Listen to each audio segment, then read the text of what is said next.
Hello all, welcome to flavour cost. ఈరోజు మనం chicken curry ఎలా చేసుకోవాలో చూద్దాం. So let's start cooking. దీనికి కావాల్సిన పదార్థాలు: 2 కొబ్బరి ముక్కలు, ధనియాలు, గసగసాలు, లవంగాలు, యాలకులు, దాల్చిన చెక్క, 2 టమాటాలను చిన్నగా కట్ చేసుకోండి, గొడ్డు కారం, కొరియాండర్ పౌడర్, జీడిపప్పుని ఇలా నానబెట్టుకోండి, garam masala, ginger garlic paste,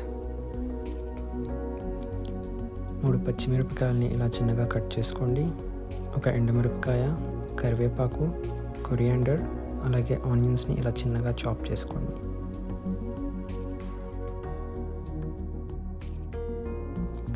తర్వాత చికెన్ని ఇలా మీకు నచ్చిన విధంగా కట్ చేసుకోండి.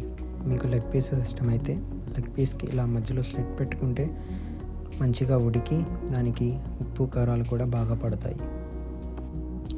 తరువాత స్టవ్ మీద ప్యాన్ పెట్టుకొని దానిలో 3 టేబుల్ స్పూన్ల ఆయిల్ వేసుకొని తాలింపు దినుసులు వేసుకోండి. ఆయిల్ కొంచెం వేడెక్కాక దానిలో కరివేపాకు, పచ్చిమిరపకాయలు, ఆనియన్స్, చిటికెడు పసుపు, 1 టేబుల్ స్పూన్ ఉప్పు వేసుకొని బాగా కలుపుకోండి.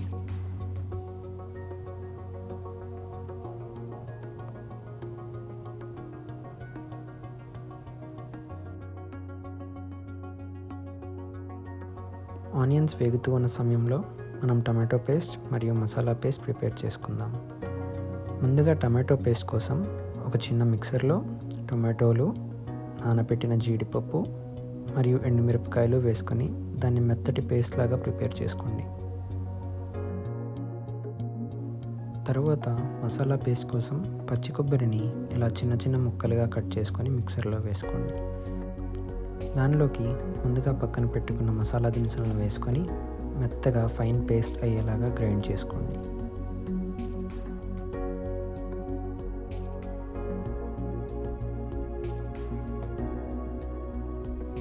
ఆనియన్స్ ఇలా గోల్డెన్ బ్రౌన్ కలర్లోకి వచ్చాక దానిలోకి జింజర్ గార్లిక్ పేస్ట్ వేసుకొని ఒకసారి కలుపుకోండి.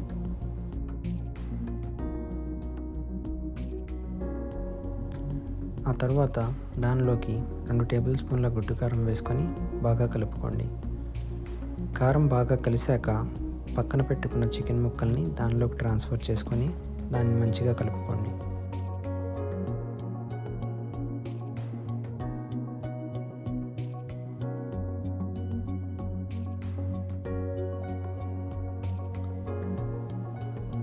చికెన్ బయట లేయర్ ఇలా ఉడికిన తర్వాత 1.5 table spoon garam masala, 1/2 table spoon coriander powder వేసుకొని కలుపుకొని ఒక 10 నిమిషాలు మూత పెట్టి ఉడికించుకోండి. ఒక 10 నిమిషాలు ఉడికిన తర్వాత ఆయిల్ ఇలా సపరేట్ అవుతున్న సమయంలో ముందుగా ప్రిపేర్ చేసుకొని పెట్టుకున్న టమాటో పేస్ట్ని దీనిలో వేసుకొని బాగా కలుపుకోండి.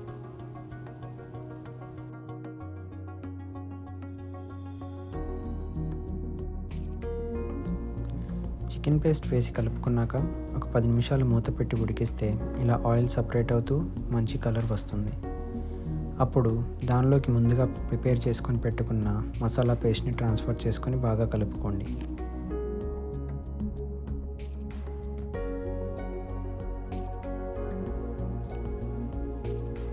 మసాలా పేస్ట్ కలుపుకున్న తర్వాత దానిలో 1 కప్పు వాటర్ పోసి బాగా కలుపుకొని ఒక 10 నిమిషాలు మూత పెట్టి ఉడికించుకోండి.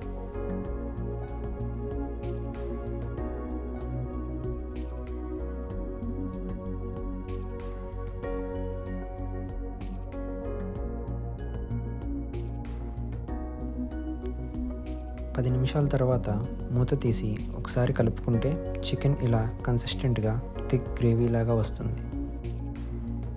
ఫైనల్గా దానిలో కొత్తిమీర వేసి స్టవ్ మీద నుంచి దింపేసేయండి.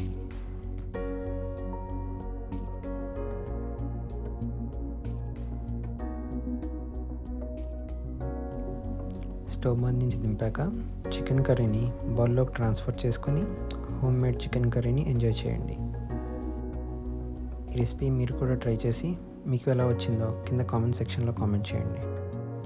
అలాగే వీడియో నచ్చినట్టయితే please like, share and subscribe to flavour quest. Thank you.